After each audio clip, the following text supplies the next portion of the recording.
Hello, I'm Tristan Anthony M. Mariano, IT5M1. Andito po ako upang ipaliwanag sa inyo ang gawa namin na POS system. Ito po. Ito po ang aming register design at ito naman ang aming dashboard design.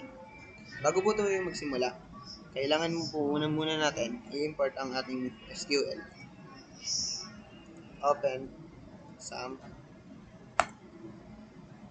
tapos bubuksan nyo po ito, start, and admin,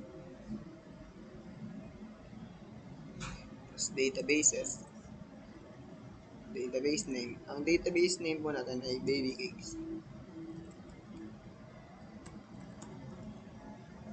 Create. Tapos kailangan po rin po natin i-import yung baby cakes para po sa register.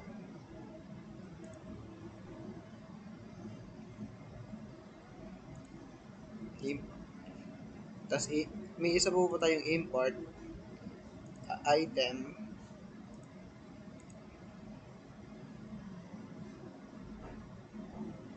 import. Ito ba? Tapos sisimulan na po natin. Titignan natin kung gagana. Start.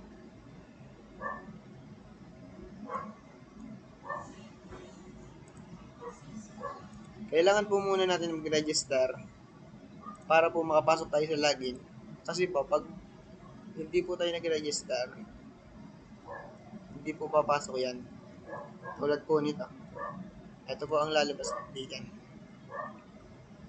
Invalid username or password. Magre-register po muna tayo. Diba? Lista. Yan. May.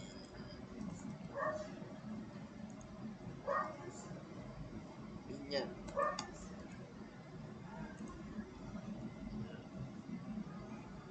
Contact number.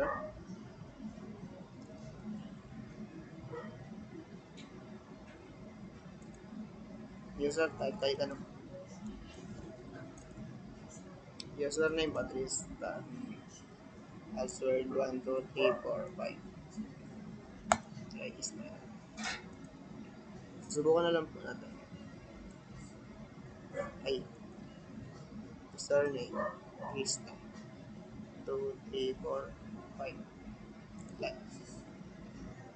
Ayan po. Ito po yung mga items namin. Tapos pwede po kayo mag-search yung ano pong gusto nyo. Ano, chocolate cake. Ayan po. Ayun lang po. Maraming salamat. Thank you.